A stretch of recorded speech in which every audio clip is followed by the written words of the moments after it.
Good evening, everybody, and welcome to the GSMC Hockey Podcast presented by the GSMC Sports Network. I'm your host, Garrison McDaniel, and we have a great show for you guys today, where we'll be starting off talking about Game 6, giving you a breakdown from that, what led us to the Game 7. That is currently ongoing between the Florida Panthers and the Edmonton Oilers as we speak. We have a tie game in that one. Of course, I'll be keeping you guys up to date with the score as I get as things progress throughout that game. Next, on our second segment of the night, we'll be talking trade rumors from the weekend. Some big pieces have potentially already been moved, potential, prospects that have been talked about throughout the weekend as well. Our third segment of the night, we will be previewing Game 7. Of course, it is ongoing right now, so we are seeing some of the things that I will be saying come to life a little bit. However, it is also important that I do preview the game still, it's still going on, so all things still should matter in that. Our fourth segment, I will be talking about where would this rank if the Edmonton Oilers are able to beat the Florida Panthers tonight. Where would this rank all time in historical sports comebacks, not just NHL comebacks, because I believe that this is the most influential NHL game that we have had, possibly of all time. But we'll talk about overall in all sports. And then to round things off, our fifth and final segment will be my live reaction to Game 7, a live breakdown and what I saw. But before we get into all of that, as always, if you guys would like to help support the show a little bit more, become a bigger part of the show than you guys already are, you can ask me questions at the GSMCpodcast.net link. Use it. It is the tips and donations link. You can use it to ask me questions. That will show up live on air for you guys. But without further ado, we're going to get right into our first segment, breaking down Game 6 from the Stanley Cup playoffs. Game 6, of course, was Friday night. We talked about it as it was ongoing, but I left you guys off while it was still during the second period. And now, of course, we got the final, and it was a very important one. 5-3 for the Edmonton Oilers to complete their comeback. It is now a tied series, so the Game 7 is separate from the rest of the series at this point, making it just a best of one, winner takes all in the game that's going on right now, as it is still 1-1. 14 minutes left in the second period in that game.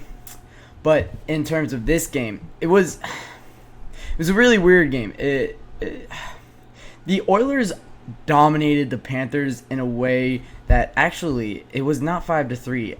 Unfortunately, I am having a little bit of technical difficulties. Hold on. I thought this is from game 5, I believe, if I'm not mistaken. So hold on. Bear with me, guys. Let me get the right game up for you guys. I definitely do have it here somewhere. There we go. All right. This should be the right graphic. I apologize, guys. I thought I switched that one out. Anyways, Oilers-Panthers Game 6 was 5-1 by the Oilers. Oilers really dominated in this one. It was really off the back of Stuart Skinner, who had a fantastic game. All games that he's played while he's facing elimination, he has been very dominant. He has around above 930 save percentage in those games, giving up less than 2 goals against as well. So facing elimination, this guy has been a different animal. Playing in games 5 through 7 has been, we've seen a different Stuart Skinner than we are kind of grown accustomed to. For the Oilers, however, it was more so playing the Florida Panthers style of hockey and making them uncomfortable by doing what they do to everybody else. The Oilers were able to create a lot of neutral zone takeaways. That led to a bunch of on-man rushes. As I saw on a stat today, that in games 4 through 6, the Oilers have had 5 out of 5 breakaways go their way, and in this game we saw that as well. They've been generating a lot of offense through defensive mistakes, and it's been through defensive mistakes from Gustav Forsling and Aaron Ekblad and Brandon Montour. It's been their big three. The ones that have been sound for the as my voice goes a little bit out, the ones that have been sound for the Florida Panthers have been Nico Mikola, it's been Oliver Ekman-Larsson, who has had a fantastic series, and it's been Dmitry Kulikov on that third line defensive pairing.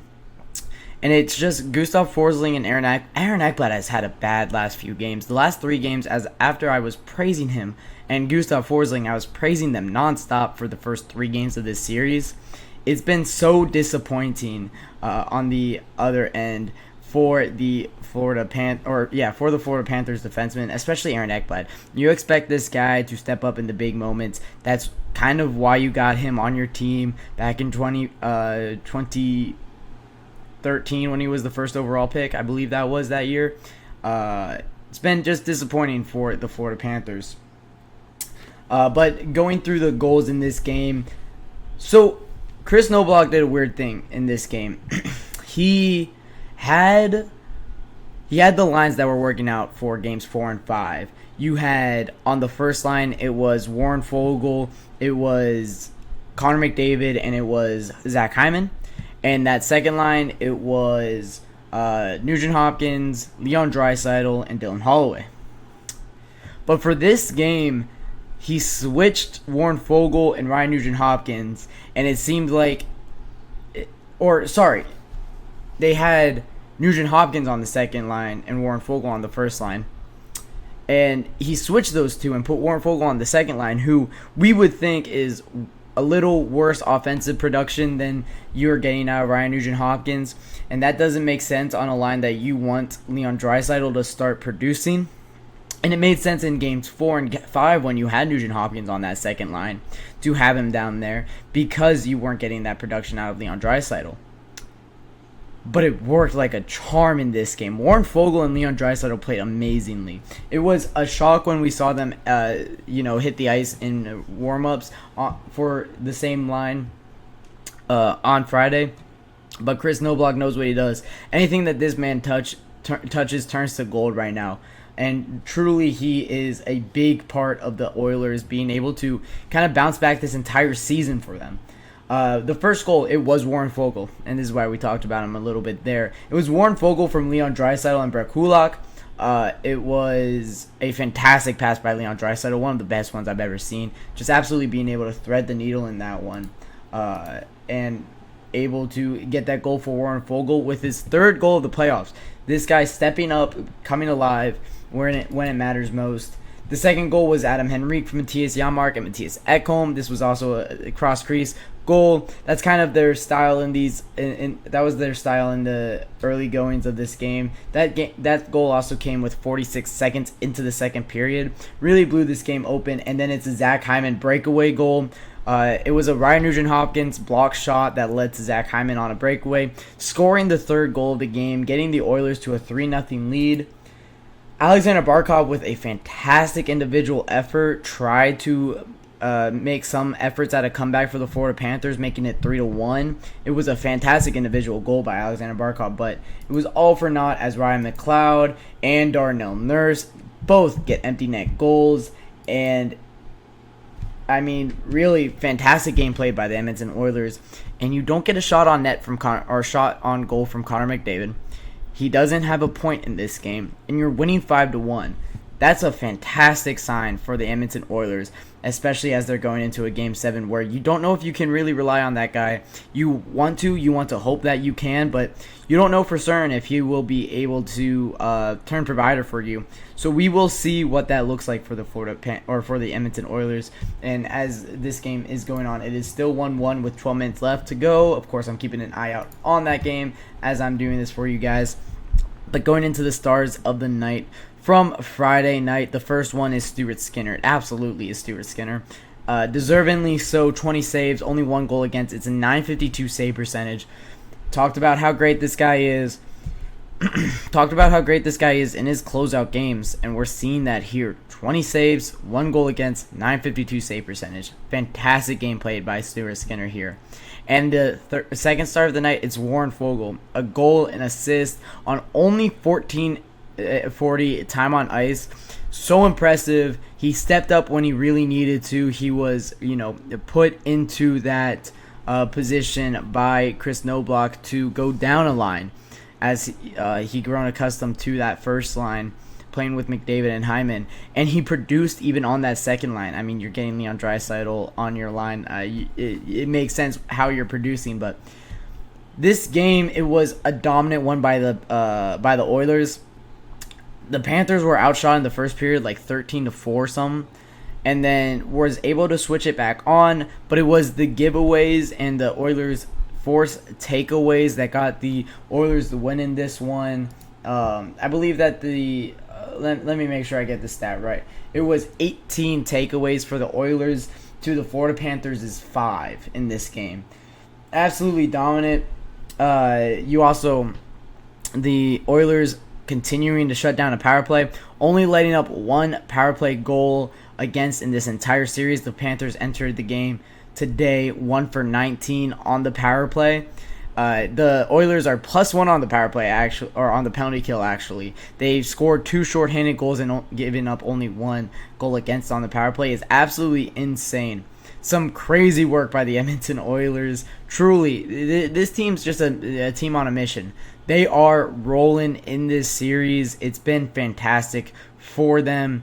5-1 is your score from Friday. We talked a little bit about it, but after watching some more of it, the Oilers were able to play that Florida Panthers style of hockey. Were able to create takeaways, generate turnovers. These turnovers led to odd man rushes created for the Oilers, and they capitalized consistently on them. They looked fantastic in this game. The Panthers look demoralized. They truly do look. They look like they've, given in to what's happening on the other side. That crowd in Edmonton was insane as well. That game 6, truly, I don't think I'll see a hockey crowd similar to that for a while at least. Until I see a Canadiens in a Stanley Cup final, maybe a Maple Leafs, but I still don't think that the Maple Leafs can generate what the Edmonton Oilers just did. That was a passionate fan base that were celebrating their team's achievement, and it was insane to watch. It was so much fun to watch. The Edmonton Oilers tie up the series in this Game 6. Going into this Game 7 now with all the momentum, it's 1-1 in this game, as I mentioned. It's gonna be a fantastic finish to this year, to a hockey season that deserves a fantastic finish. That this hockey season's been all over the place for the entirety of it. Just some absolutely exciting stuff is going on in the hockey world right now. I'm so excited and so lucky to be able to talk about it. Truly, it's been a fantastic. I couldn't imagine a better playoffs to talk about. So. That'll wrap it up for our first segment of the night, talking about the Game 6 breakdown of the Stanley Cup Final. When I come back, we will be talking more trade rumors. I know I talked about it on Friday, but there's been more that's happened over the weekend. As we get into this offseason, we know a lot of pieces that are going to be moving, and now some have already officially moved.